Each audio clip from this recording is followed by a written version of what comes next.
هەمومان دەزانین مادە داهێنراوە شیمیاییەکان کاریگەری ڕاستەوخۆی هەیە لەسەر ژینگەکەمان و گۆڕانی ژینگەی لەسەر و ئەمیشەوە تەندروستی مرۆڤ و هەموو ئەو بوونەوەرانەی کە لەگەڵ یادەژین. کاریگەری ڕاستەوخۆی تەندروستی هەیە لەسەر پێست و بینین و بەتایبەتی دروستبوونی هەموو ئەو نەخۆشە شێرپەنجەییەکان لە لەشی مرۆڤدا. کاریگەرێک تەندروستەکانی تریش زۆرن. کاریگەری هەیە لەسەر کۆئەندامی هەناسە و دڵ و خوێنبەر و هەموو ئەندامەکانی تری لەش کە لە ڕاستیدا ئێمە ڕۆژانە بەریانەکەوین. بە شێوەیەکی بەرفراوان بڵاو بوونەتەوە لە مارکێت و لە ماڵەکانماندا.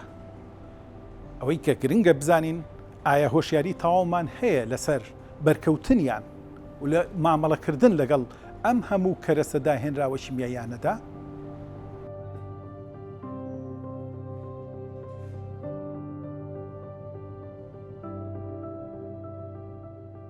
من سان سارەڤانم، میدیاکارێکی بواری ژینگەی و تەندروستیم. دەمەوێت بە دوواداچوونێک بکەم لەسەر کاریگەریەکانی مادە پاکەرەوەکان بۆ سەر تەندروستی و ژینگەکەمان لە هەرێمی کوردستان. ئایا ئەزانیت چواردەورت بەژە هەرگەمارۆ دراوە؟ هەر لە ماڵەکەتەوە بگرە، تا کوچە و کۆڵان و شەقام و شارەکان و تەنانەت ژینگەکەشت. دڵنیام لە ماڵەکەتا دەیان ژەهری تایە. ئەم ژەهرانە ڕۆژانە بەکاریانەیەنیت و بوونەتە پێداویستی سەرەکی ماڵەکەت، ئەوانیش مادە پاکەرەوەکانن کەوا پێویست دەکات مامەڵەیەکی وریایانە هەبێت لە بەکارهێنانی ئەم کەرەسانەدا. لە ئێستادا دەچمە ناو یەکێک لە مارکێتی سەر کۆڵانەکانی ناوشاری سلێمانی تا بزانم گرفتی مادە پاکەرەوەکان چین لە بەردەمماندا. هەر بۆیە چەند پرسیارێکی گرنگم لا دروست دەبێت. دوکان و فرۆشگاکانی سەر کۆڵانەکان پڕبوون لە مەوادی پاکەرەوە. ئایا ئەزانین ئەم مادەی پاکەرەوانە لە چی پێکاتوە؟ پێکاتەکانی چین؟ ئایا دەزانین ڕێژەی چالاکبوونی ئەو مادە پێکهێرانە چین؟ ئایا بە خەتێکی زۆر وازەح، زۆر ڕوون لەسەری نووسراوە ئەو پێکاتانە چین؟ لە هەمووشی گرنگتر ئەوەیە ئایا هاوڵاتیان وشیاری ئەویان هەیە چۆن مامەڵە لەگەڵ پێکاتەکانیەکەن؟ ئەمانە و هەنێ پرسیاری جەوهەری تر کە ئەوەیە ئایا حکوومەت ڕێکارێکی ڕوون و ئاشکرای هەیە چۆنێتی هاوردەکردن و بەرهەمهێنان و دروستکردنی ئەم مادانە لە ناو شارەکانی هەرێمی کوردستانە؟ ئەمانە ئەو پرسیارە جەوهەریانن لە کاتی بەرکەوتنمانە لەگەڵ مادە پاکەرەوەکانە دەبێت لە خۆمانی پرسین.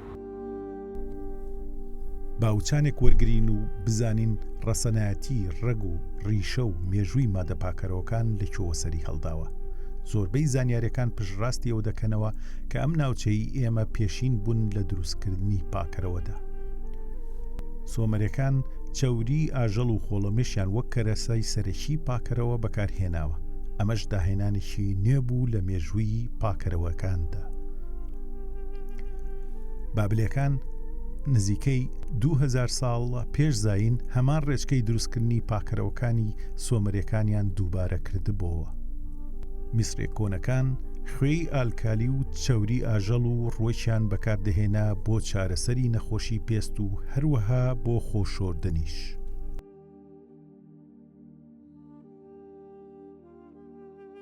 ڕۆمەکان هیچ جۆرە سابوونێکیان نەبوو، بەڵام هەمیشە چەوری و زەیتی ئاژەڵیان پێ باشتر بوو. بۆ جلشتنیش سەرەکی ترین کەرەسە میزی ئاژەڵ و مرۆڤ و لە ڕێگەی کوپەڵەوە ڕۆژانە میزەکانیان کۆ دەکردەوە لە ماڵەکان و لە شوێنە بازرگانەکاندا. تاوای لێهات ئەم بازرگانیە زۆر گەشەی کرد، تەنانەت ئیمپراتۆر باجی خستە سەر میزیش. لە سەردەمی ئیسلامیشدا پێکهاتەی ئەلڕازیان دروست کرد کە تێکەڵەیەک بوو لە زەیتی زەیتون و زیادکردنی بۆنی خۆش. لە فەڕەنسا ساڵی 1791 داهێنانێکی نوێ تۆمارکرا لە دروستکردنی سابوون.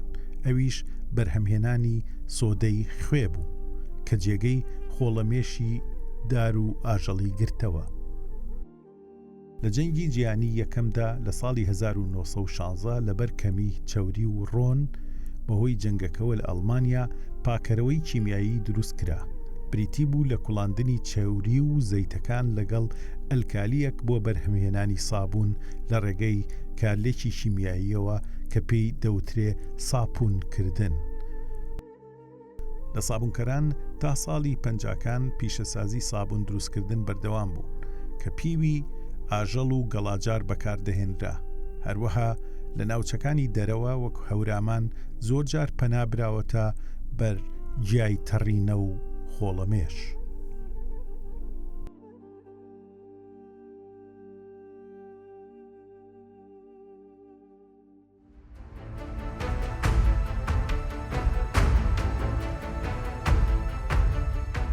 لە دوای جەنگی جیهانی یەکەمەوە مادە پاکەرەوەکان ڕێچکەیەکی تریان گرتەبەر، ئەویش تێکەڵکردنە بە مەوادی کیمیایی.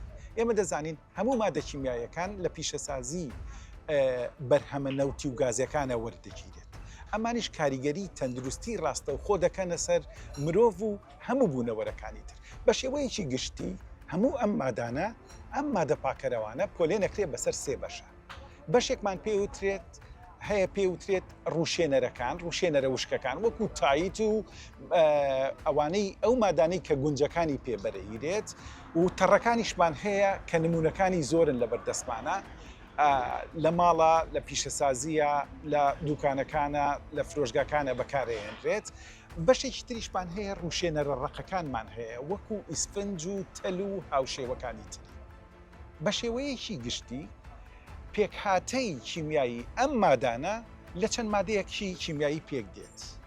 ئەوانیش دایۆکسین لە ڕێژەی 1 بۆ 4 کە ئەمانە کاریگەری ڕاستەوخۆ دەکاتە سەر پێست و دروستبوونی حەساسیەتی پێست و چاو و ئەمە ئەگەر بە شێوەیەکی کورتخایەن بەکاربێت. بەڵام ئەگەر بە شێوەیەکی درێژخایەن بەکار بهێنرێت کاریگەریە کاتە سەر پێکاتەکانی تری ناوسک، ناولەش وەکو کۆندامی جگەر و کۆندامی گەدە و هەرس و هەموو ئەمانە. یەکێکی تر لە پێکاتەکانی مادە پاکەرەوەکان بریتین لە فۆرماڵدەهایدەکان. فۆرماڵدەهایدەکان مادەیەکە کە لەگەڵ دەرەجەی گەرمی شوێنەکەیە ئەبێ بەهەڵە. ئەمانیش بە هەمان شێوە کاریگەری تەندروستی ئەکەنە سەر کۆندامی هەناسە، دروستبوونی حەساسیت و هەروەها کاریگەریەکەنە سەر ترشەڵۆکبوونی میتابۆلیزم کە شکاندنی خواردن لە ناو لەشە. یەکێکی تر لەو پێکاتانەی کە لەم مادە پاکەرەوانەیە هەن پێوترێ پێکاتە هەڵاویەکان، ئەوانەی کە بە هەڵ مەبن.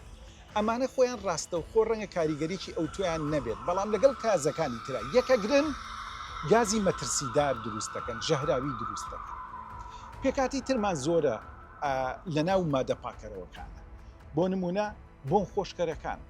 بۆن خۆشکەرەکان ئەکرێتە هەر یەکێک لەم مادانەوە. پێکاتەکەی چییە؟ دایە کلۆرۆبانزینە کە ئەمەش کاریگەری ڕاستەوخۆی هەیە بۆ سەر تەندروستی مرۆڤ. زۆرجار ئەمانە دەبێتە هۆی دروستبوونی شێرپەنجە، کاریگەریە کاتە سەر جگەر. بەشێکی ترمان هەیە، پێکاتەیەکی ترمان هەیە لە پێکاتەکانی پاکەرەوەکانی جلا بە تایبەتی فۆسفاتی تایە. ئێمە ئەزانین کاریگەری فۆسفات زۆر گەورەیە لەسەر تەندروستی مرۆڤ. زۆرجار حەساسیەتەکان دروست دەکات، زۆرجارە بێتە هۆکاری ئەگەر بە هەڵە بخورێتەوە، ئەگەر بە هەڵە بەکار بهێنرێت کاریگەریە کاتە سەر کۆئەندامی هەرس و جگەر و بەشەکانی تریش. لەناو ئەم پێکاتانەیە مادە معقەمەکانمانێ، تاقیممان هەیە، ئەمانیش لە کلۆر پێکات. ئەم مادانە کاریگەری ڕاستەوخۆ ئەکاتە سەر جیرانی بۆری هەناسە، زۆرجار ئەبێتە هۆی سووتانی پێست یا پێوترێ سڕبوونی پێست، ساردبوونەوەی پێست یا چاو بەهۆی ئەم مادانەوە. مادەی تریشمان زۆرە لە پێکاتەکانە. لە بلیچەکانە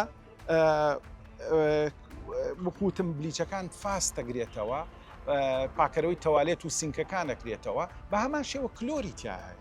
یەکێکی تریش لەو پێکاتانەی کە لە مادە تەنەریەکانە هەمانە، ئەو مادە تەنەریەکان چیە؟ بۆ بەکارهێنرێت بۆ پاکردنەوە و پاکشکردنی هەموو ڕووکارەکان ڕووکاری تەختەیی بێت ڕووکارەکانی تر بێت ئەمانش کاریگەری ڕاستەوخۆ دەکەنە سەر بۆری هەناسە و بە هەمان شێوە پێست و دروستبوونی حەساسیت لەسەر پێست ئەمە بەگشتی ئەگەر ئەم مادانە بە ستانداردی جیهانی دروست بکرێت بەڵام پرسیارەکە ئەوەیە ئەگەر بە ستانداردی جیهانی دروست نەکرێت چی ڕوودەدات؟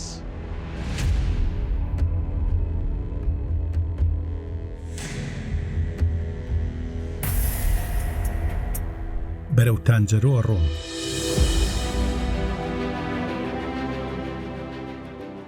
ئەو شوێنەی کە ڕۆژانە 2000 تەن شەخەڵ و پاشماوەی ڕەقی لێ فرێدەدرێت لە شاری سلێمانیا و تێکەڵ بە ژینگەکەی دەبێت ئەمە جگا لەو پاژماوە شل و گازیانەی کە بەداخەوە تا ئێستا ڕێژەکەی داتا نەکراون و نازانین چەندە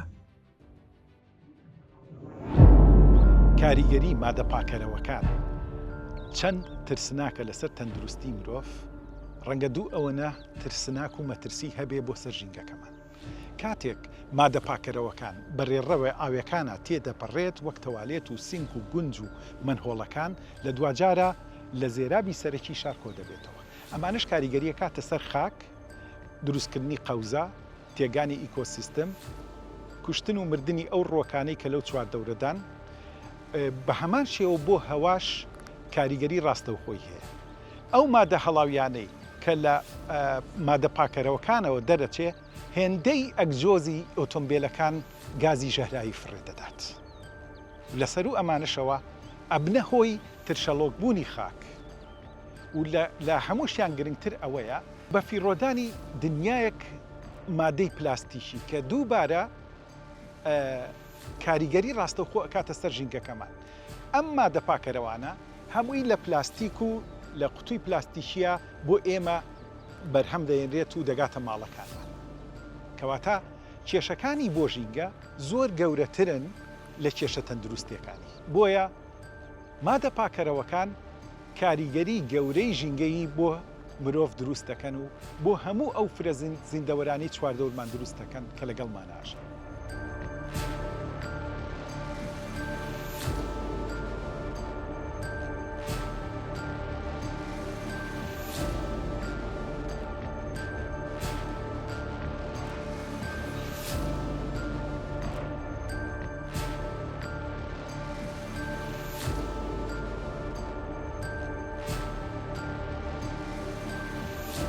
قەبارەی بەرەمێنانی مادە پاکەرەوەکان لە جیهاندا بۆ ساڵی 2024 بە بڕی 315.9 ملیار دۆلاری ئەمریکی خەملێنرابوو. ئەوەی پێشبینی کراوە بۆ بەرەمێنانی مادە پاکەرەوەکان لە جیهاندا بۆ ساڵی 2025 بگاتە 497.5 ملیار دۆلاری ئەمریکی.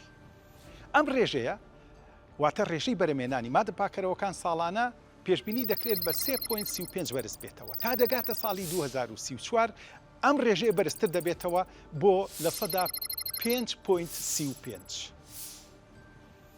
هەرچی قەبارەی بەرەمێنانی مادە پاکەرەوەکاندا لە عێراقدا پێشبینی کراوە لە ساڵی 2025دا بگاتە 170.9 ملیۆن دۆلاری ئەمریکی.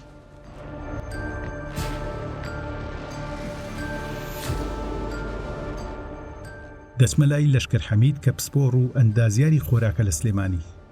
لەشکر حەمید لەم ساڵدا چەند پشکنێنێکی بۆ پێکاتەکانی مادە پاکەرەوە ناوخۆیی و دەرەکیەکان کردووە لە وڵاتی ئێران. بزانین دەرەنجامی ئەو پشکنینانە چۆن بووە.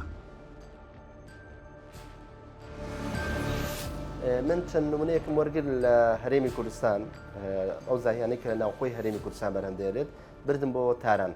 لە تاران لە تاقییەک پێشکەوتوو کە خاوەنی بڕنامەی ئایزۆ 725 واتە لە جیهانە ئەو تاقیە ئەنجامەکانی ئەخوات پشکینم بۆ کرد بەداخەوە بەشێکی زۆری ئەو مادە کیمیانی کە بۆ بەکاردێنرێت هەمووی ئەو مادانەیە کە وەکو باسم کرد سەرەت لە مادەی یۆریا یان لە زمانێکی ئاسایی بڵێن بۆی هاوڵاتی تێبگە لە پێینی کیمیاوی لە سەمادی کیمیایی دروستەکرێت کە ئەمە بەدڵنیاییەوە لە ڕووی تەندروستی و زیانی تەندروستیە بە تایبەتی بۆ پێست بۆ قش کە بەداخۆ ینی ئێستا بەدوای ئەوە گەڕن ئەو شامپوانەی کە بۆ قش بەکاردێنیانەوەی بۆ جلوبەرێک بەکاردێنێت هیچ جیاوازێکیان نیە لەگەڵ ئەوەی کە بۆ لێکردنەوەی چوری حاجە شۆردن بەکاردێن چونکە بەدڵنیان لە ڕووی کوالیتیەوە جیاوازە لە ڕووی تەندروستی و جیاوازە ئەوەی کە بۆ حاجەت بەکاردێنێت ئەگەر بۆ قش بەکاربێنێ یان بۆ پێست بەکاربێنێت بەدڵنیان سایدیفێکت و زیانی زیاتری هەیە لەسەر تەندروستیمان بەداخۆ ئەوەی کە من بۆم دەرکەوت لە ئەنجامی پشکینەکان بەشێکی زۆری ئەو شامپوانەی کە لەناو خۆی هەرێمی کوردستانە بوونی هەیە چی هاوردە چی ناوخۆ بەرەم دێرێ لە ڕێی پێینی کیمیایی و ئەکتیڤەکانیان بەرزەکرێتەوە. هیچ فەرمانگەیەکی حکومی پەیوەندیدار لە فەرمانگەی ژینگە و تەندروستی و بەشی کارگەکان بە هۆکاری ترسی لە دەستدانی وەزیفەکانیان ئامادە نەبوو هاوکاریم بکات بۆیە بەرەو کارگەیەکی بەرهەمێنانی ناوخۆیی مادە پاکەرەوەکان بەڕێکەوتم تا زیاتر ئاشنا بم بە ڕێنماییە تەندروستی و ژینگەیەکان.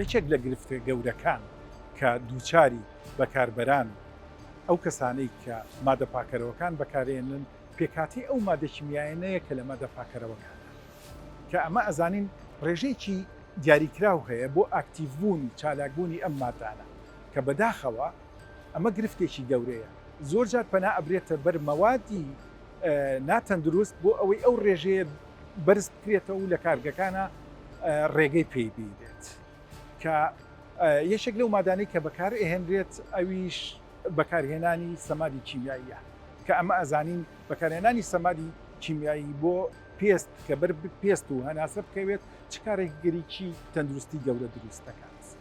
لەسەر و ئەمەشەوە زۆرێک کارگەمان هەیە کە ئەم کارگانە بە شێوەیەکی نایاسایی واتە بە قاچاق خۆیان بە شێوەیەکی بەدەستی مادەکان دروست دەکات. ئەمش کێشەیەکی گەورەترمان بۆ دروست دەکات. تۆ ئەو دەبەی کێتە بەردەستی تۆ کاتێککە هەڵێ بچریت وا پێویست ناکات شل بێت چونکە ئەگەر شل بێت دنیای بەکتریای زیان بەخش تێکەڵی ئەم مادەیە دەبێتەوە و دیسانەوە کارەساتی گەورەتری تەندروستی لێ دروست دەبێت.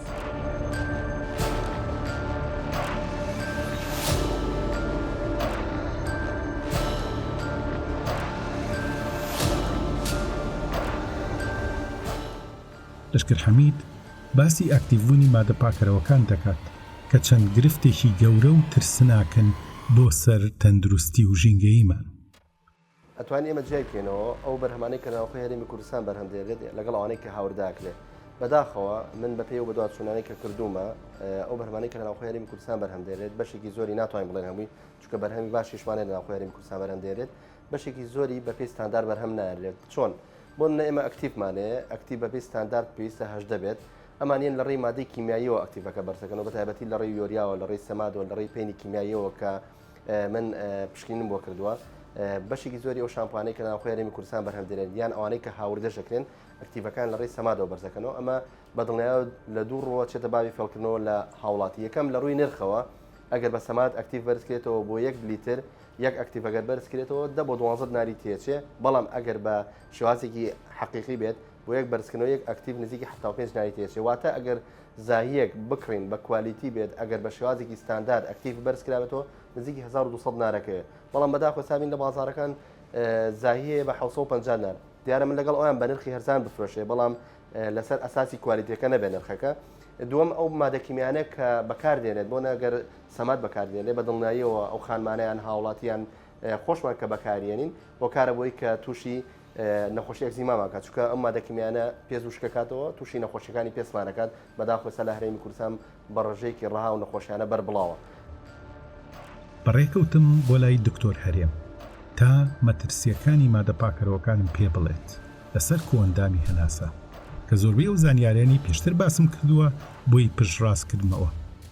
بە شێوەیەکی ڕاستەخۆ کاریگەری لەسەر بۆری هەناسە و هەستیاری بۆری سیەکانە بێت. بەتابەت ئەگەر بە خۆ دەڵێ بە شێوەیەکی ناستاندەر بە شێوەیەکی خست و خۆڵ بەکاربهێنرێت شوێنەکەش داخراو بێ واتە ئەو کەسێک کە لەویا بەکاری هێنێ و ئافرەتە ئەو خوشکە و دایکی کە بەکاری هێنێ ڕاستەخۆ خست و خۆڵ ئەم مەوادە هەڵمشە بچێتە خوارە بۆ بۆری هەناسی. جا ئەمە بە دوو ڕێگەی سەرەکی کاریگەریەکە بەجێهێڵە. ڕێگەیەکیان کە بریتێ لە هەستیاری حساسیت.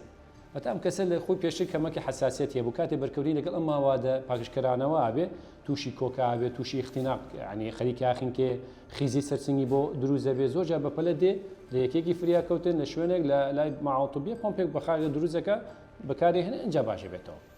ڕێگەی دووەم ئەوەتێ بریتێ لە هەوکردن واتە ئەمە چەند جارە بێتەوە بێ ئەم کەسە چەند جارە و چەند بارە بەرکەوتنی لەگەڵ ئەو مەوادانە هەبێ ئەبێتە جۆرێک لە ئینفلامەشی ینی هەوکردنی بۆریەکانی هەوا کە لەوانە دوای چەند ڕۆژە لێ دەرکەوێت کەسەکە دوای چەند مانگە لێ دەرکەوێت کە بەردەوام ئەم ئاوادانە بەکاربێنێت کە بە شێوەی ستاندەر بەکار نەهێنراون بە شێوەی ڕێنمایی تەندروستی بەکاری نهێناوە لەوانە بێتە هەوکردنی بۆریەکانی هەوا کە زۆر جار سەر کێشەی بۆ حساسەتی مزمین هەندە جاریش بەرەو ڕەبۆ بۆ ئەوە ئەڕواکە کەسەکە تووشی هەستیاری سیەکان بۆری هەوا بێت.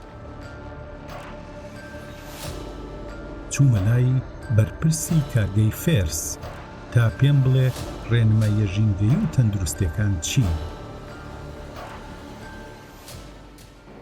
مختبەر تاقیگە مناغی سەرەکی هەموو کارگەیەکە هەر موادێکی خام کەیەتە ناو کارگەوە ئێمە پشکنینی بۆکەین لە ستانداردی خۆمانە نەبێت ئێمە ڕەفزەکەینەوە ئەم موادە خامش کە ئەکرێت بە ئەگیرێنەوە ئەکرێت موادەکانی ئەو بەرهەمانەی خۆمان ئەوانیش دیسانەوە پشکنینیان بۆکرێت لە کاتی گرتنەوەی موادەکانە لەلایەن کارمەندی گرتنەوەەوە کە ئەیگرنەوە ئێمە دیسانەوە پشکنین بۆ ئەو بەرهەمەمانەکەین کە گیراوەتەوە لە پشکنینەکەی کە ئێمە بۆ یەکەین ئەگەر دەرچوو لەو پشکنینانەیە بە چەند قۆناغێک بۆ یەکەین ئەگەر دەرچوو ئەوەی ئێمە ئەپروڤ و قبوڵەکەین کە بخرێتە بەشی ئینتاجەوە بەرهەمەکەمان پێشەوەی بخرێتە بەشی ئینتاجیشەوە چەند پشکنینێکی تری بۆ ئەەکەین لە دەرەوەی کارگەکەمان بۆ مایکرۆبایۆلۆژیەوە لە دەرەوەی کارگەکەمان نەکرێت پاشان ئەگەر لەوێش ئەپروڤ کرا و وەرگیرا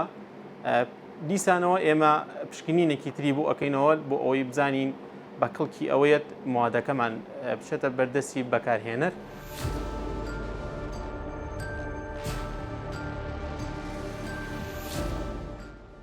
دەمەوێت ئەو زانیاریانەی پێشتر باسم کرد لە کاریگەریەکانی مادە پاکەرەوەکان بۆ سەر پێست و تەندروستی پێست لای دکتۆر مەهدی خەلیل پشتڕاست بکەمەوە کە پسپۆڕی نەخۆشیەکانی پێستە. ئەم مادە پاکەرەوانە کە ڕۆژانە چەندین جار لە ماڵەوە مناڵمان ماڵەوەمان خۆمان بەرکەوتنمانەیە کەمترین کات باس کراوە. ئێمە کە باسی مادە پاکەرەوەکانەکەین تەنانەت بەو ستانداردەی کە هەیە باسی ئەوە ناکەم کە مادەی خراپی تێکەڵ کرابێ کواڵیتی کۆنتڕۆڵ بە ئەرکی خۆی هەڵنەسابێ ئەوە باس ناکەین تەنانەت بۆ ستانداردی کەیەت مادەی پاکەرەوە چەندین مادەی کیمیایی تێدایە کە زۆربیان ئەگەر نەڵێم هەمویان بۆیان هەیە کە وەکو ژەهرێک وەکو تۆکسینێک لە پێستا ئیشی خۆیان بکەن. بۆ نمونە ئەو مادە پاکەرەوانی کە زۆر کۆمۆنن بەکارهێنرێن بەلانی کەمەوە بلیچیان تایە ئامۆنیان تایە فۆرمەڵدیهایدەکان فرەگرانسە بە قەوەتەکان هەنێ ترشی بە قەوەت کە بەرکەوتنیانە بێ لەگەڵ پێستا ڕۆژانە چەندین جار. یەکەم ئیشیانەوەیە کە پرۆتین چەوری سروشتی ناو پێست ئەتوانن بتوێننەوە. ئیتر کاریگەری لاوەکیەکانی لێرەوە دەست پێ ئەکات کە بەرگری پێستمان زەرەری بەرکەوت بە ئاسانی زیاترە مژێ و مادانە. ئیتر کاریگەرەکان دەرەکەون ئەوەی کە ئێمە ڕۆژانەی بینین لە ڕاوێژکاریەکان لە خستەخانە لە کلینیکەکانمان ڕەنگە بڕوانەکەی کە بەلانی کەمەوە لە 15 بۆ 20 ئەوانەی لە ڕاوێژکاریەکانە بینرێن هەمووی بە بەرکەوتن بە مادە پاکەرەوەکان مەرجێر ئەوە مەسەلەن شامپۆی قش یان بۆیەی قش مکیاج و بە دەرەجەیەکە مادە پاکەرەوەکان پێک دەهێنن لە 15 بۆ 20 جاگەرەوە بیری لەکەیتەوە چەندێ لەسەر حکوومەتەکەوێت لە ڕووی دەرمانەوە لە ڕووی کولفی نەخۆشەکە خۆی یعنی ئەوە دیراسی لەسەر ناکرێت بەداخەوە بەڵامەوە دوجا هەمووی بارگرانی بۆ نەخۆش و بۆ حکومەتیش. ئەی سەبارەت بەو مادە پاکەرەوانەی کە هاوردە دەکرێنە هەرێمی کوردستانەوە لە ڕووی کواڵیتیەوە چۆنە؟ ئەو شامپانش کە هاوردەی هەرێمی کوردستانەکرێت ئێش بە هەمان شێوە بەداخەوە پشکنیەکمانەیە پشکنی پێشوەختەی پێڵەن کە GCS و نازام ئەم کۆمپانیانەی کە لە جیانە ڕێگان پێدراوە بە پێی ئەوە داخلی هەرێمی کوردستانە بن زۆربیان هەر ئەکتیوی زۆر نزمە بۆنە شامپۆن فحس کرد ئەکتیوی 6 و 7 و 8 بۆ لەبەر ئەوەی کە بەرزکردنەوەی ئەکتیڤۆکو باسم کرد بۆ یەک ئەکتیڤ ئەو مادانەی کە بۆی بەکاردێنرێ نرخێکی زۆری تێچێ و فێڵێکی تریش کاکرێت لە پاکەرەوەکانە ئەوەیە بۆ نمونە شامپۆی جل کوالیتەکەی جیاوازە لەگەڵ زای حاجە شۆردن زۆر جار هەر هەمان پێکاتی زای حاجە شۆردن بەکاردێن بۆ دروستکردنی شامپۆی جل بەڵام بڕێک لە بۆنی تێەکەن ئەمەش ئەبینین کە ئەو جلوبەرگانەی گەستا کە ڕاستە جلوبەرگەکان خۆی کوالیتی باش نییە بەڵام لە ڕێی بەکارێنەوەی ئەو شامپۆی کە زاهیە و بە شامپۆی جل بەکاردێنرێ زۆر بەزووی ڕەنگیان تێگەچێت خراپ بن جلەکان ئەمەش بەدڵنیایەوە لە ڕووی ئابووری شۆ کاریگەری هەیە لەسەر ئەو هاوڵەکانی کە بەکارێنی.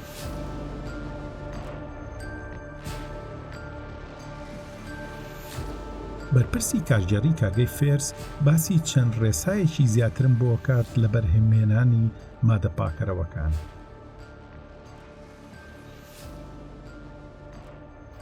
تێکزاپۆن موادێکە ئەکتیوی پێبەرزەگرێت و ئەشبێ بەوە بکرێت یعنی ئەمە هیچ قسێکی لەسەر نەماوە ئێمە لە کارگەکەی خۆمانە ئەکتیوی قاپشۆرەکانمان بە تێکزاپۆن بەرزەکەینەوە و لە دەروی کارگەکان کە موادێ لە بازارە بەداخەوە هەندێکیان بە سەمادی کیمیایی ئەکتیوی قاپشۆرەکانیان بەرزەکەنەوە و ئەمانە زەرەری تەندروستیان زۆرە لەبەرەوەی سەمات موادێکی بەقووەتە بێتەوەی قلیشانی دەستی ئەو خانووی بەکارێنێت ئەو بەکارێنەری کە بەکارێنێت و تەنانەت بۆ سڵن و بۆ قوڕگ و بۆ ئەمانەش خراپە تووشی زەرەری لاوەکیانەکەات کە بەرگری پێستەکە زەرەری بەرکەوت ئیتر کاریگەری لاوەکیەکان بەم شێوەیە دەرکەون بە شوی گشتی ئەگە نانشتی دەگمەنێ ئێستا شوێنەوە نیە و بابەتەکە ئینەکیوانەیەکی زانستی نییە.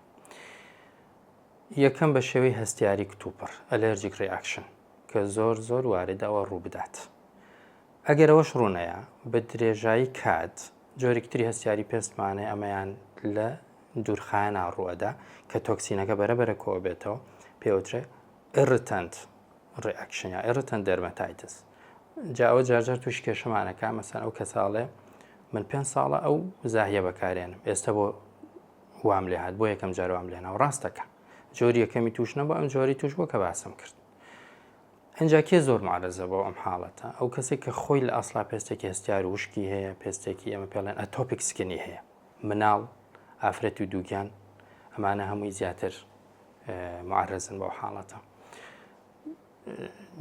کاریگەری لاوەکی تری وشکبوونەوەی پێست کە زۆر بڵاوە وشکبوونەوەی پێست ڕوەدا کە پێست وشک بوویەوە ئیتر خوران ڕوەدا کە ئەو کەسە بەردەمای خوێنێ بۆی هەیە ئیلتیهاب ڕوو بدات یعنی بە شوەی گشتی هەستیاری ئەلەرجیک هەستیاری درێژخایەن و کورتخایەن و شتێک تریشمامی نەچێت کە مشکلێکی زۆر گەورەمانە ئێستا لیر بریتێ لە سووربوونەوە و بەرزبوونەوە لە پێست کە هەندێک جار هەر بە بۆنەی بەرکەوتنە بەم مادە پاکەرەوانە جا کاڵم بەرکەوتن مەرج نیە ڕاستەوخۆ بەرپێستەکە کەوێ چونکە هەندێک لەو پاکەرەوانە خۆتە زانی بە شێوەی سپرین پەنجەرۆشتی پێک پاکەیتەوە یا جاری وای هەر شلە بەڵام کە گەرمایە بێت بۆ نمونە حەمامی پاکاتەوە شتێ پاکاتەوە کارلێکی کیمای ڕوەدا دووبارێتەوە ناوە بەو شێوە بەرپێستمانەکەوێ یەکێکی تر لە مشکیلەکان کە ئەمە ڕوبەڕووی بینە بریتە لە لیری درێژخایەن کە زۆر کێشەیەکی بڵاوە.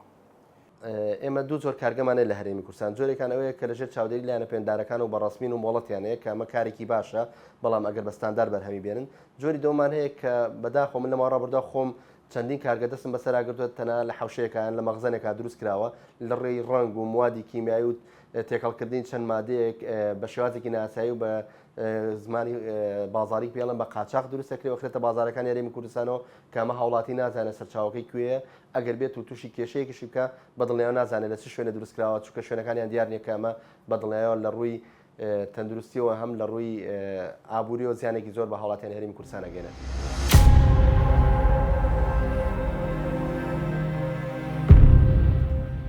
هەڵبەتە گرنگیدان بە گەشەسەندی کەرتی پیشەسازی ناوخۆیی پایەکی زۆر گرنگە لە بژانەوەی ئابووریمە. بەڵام دەبێت هەموو ئەم بەرهەمە ناخۆیانە پابەند بن بە مەرجە ژینگەی و تەندروستیەکان تا ئاسایشی خۆراک و بەرهەمە ناخۆیەکانمان نەکەونە ژێر مەترسی گەورەوە، وەک ئەو مەترسیانەی کە بەداخەوە ئێستا یەخەی گرتوون.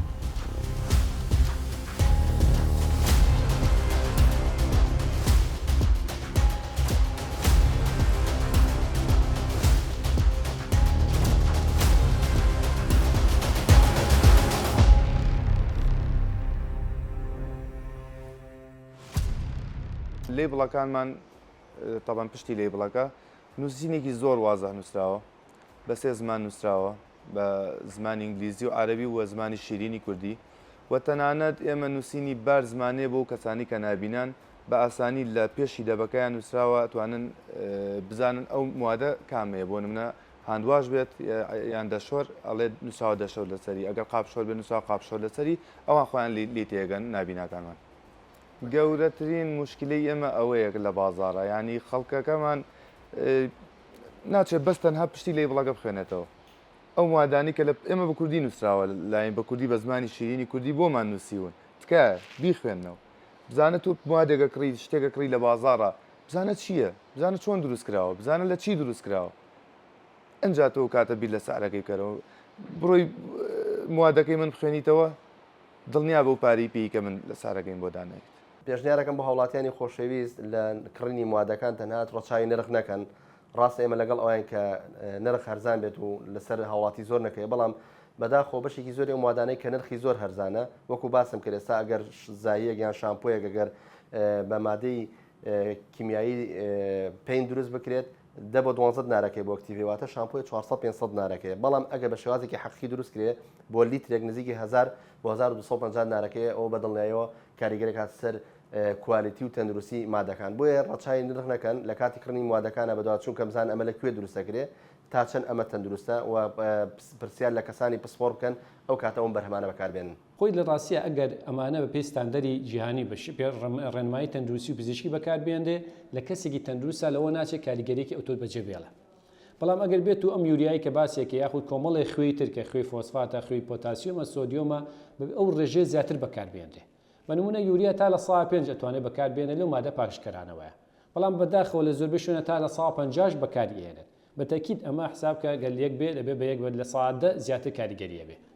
ئەگەر نا بە شێوەیەکی گشتی ئەگەر بێت ئەو کەسانە لەژێر ڕێنمایی پزیشکی یاخود تەندروستیە بەکاری بێنن، کاتێک بەکارهێنێ بە شێوەیەکی ڕوون بگرێتەوە، نەچێت چەند جۆرێک تێکەڵکە کە گوڵای خۆمان هەیە، مەسەنە فلاش بەکارهێنێ، فاز بەکارهێنێ، ملخوارەکە بەکارهێنن، هەموویان تێکەڵی یەکەن بۆی زیاتر پاکە و پاکژی و ڕاونەقبا بە و کەلوپەلانێکی بەکارهێنێ، ئەمە بەتەکی کاریگەری خراپتریە بێ. بەڵام کەسەکە بێت و بە شێوەیەکی ڕوون کەم بەکاری بێنێ لە شوێنێکی کراوە یاخود دەمامە بکە لە کاتی بەکارهێنانە کەمتین ماوە بەرکەوتنی هەبێ لەگەڵ ئەو بۆن و بەرام و هەڵمایەکە و ماوەدانە دروستیەکات.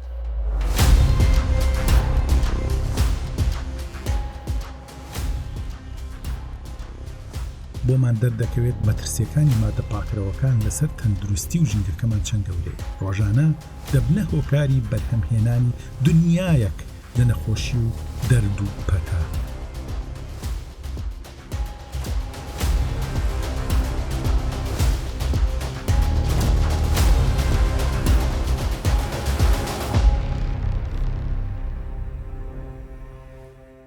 لە هەرێمی کوردستانە و بە دیاریکراوی لە شارەکانی هەولێر و سلێمانیان نزیکەی 43 کارگەی پاکەرەوەمان هەیە کە 22 کارگەیان دەکەوێتە سنووری پارێزگای سلێمانیە و 22 کارگەی گەورە و مامنەوەندیان دەکەوێتە پارێزگای هەولێرەوە. گرفتەکە لە چیایە؟ هەندێک لەم کارگانە مەوادی یا کەرەسەی سەرەتایی بەکار دەهێنن کە ئەمە کەرەسەیەکی زۆر ژەهراویە بۆ تەندروستی مرۆڤ و ژینگەکەی، ئەویش سەمادی کیمیاییە. گرفتەکە لە چیایە؟ بە هاوشانی هاوتەریب لەگەڵ ئەم 43 کارگەیە ڕەنگە نیو هێندەی ئەم ژمارەیە کارگەی بێمۆڵەت و قاچاقمان هەیە کە هەڵدەسن بە دروستکردنەوەی کەرەسە پاکەرەوەکان، ماوەدە پاکەرەوەکان لە شارەکانی هەولێر و سلێمانیە. ئەم کارگانە بەبێ مۆڵەت کار دەکەن و هەموو ئەو کەرەسانەی بەکاردێنن یەک پارچە ژەهرە و ئەچێتە لەشی مرۆڤ و ژینگەی هەرێمی کوردستانەوە. لیژنە پەیوەندیدارەکان، فەرمانگە پەیوەندیدارەکان، هەموو ئەو دەستگا پەیوەندیدارانەی ژینگە و چاودێری تەندروستی ڕۆڵی کارا نابینن لە بەدواداچوون بە دوای ئەم کارگە قاچاخانەیە و ئەم کارگە مۆڵەت پێدراوانەیە کە بەرهەمهێنانی مادە پاکەرەوەکان دەکەن لە هەرێمی کوردستان. هەرچی مادەی پاکەرەوەی هاوردە هەیە لە دەوڵەتەکانی دراوسێەوە کە ڕۆژانە هەزارەها جۆر مادەی پاکەرەوەمان بۆ دێت لە دەوڵەتەکانی دراوسێ و نیوە دوورگەی عەرەبەوە، ئەم مادانە بەژێر کوالڵەتی کۆنتترۆڵێکی زۆر لاوازە تێدەبڕن کە ئەمانە خۆی لە خۆیدا هەنێکیان لەو مادانە سەرچاوی ژەهرن بۆ مرۆڤی کورد و ژینگەکەی.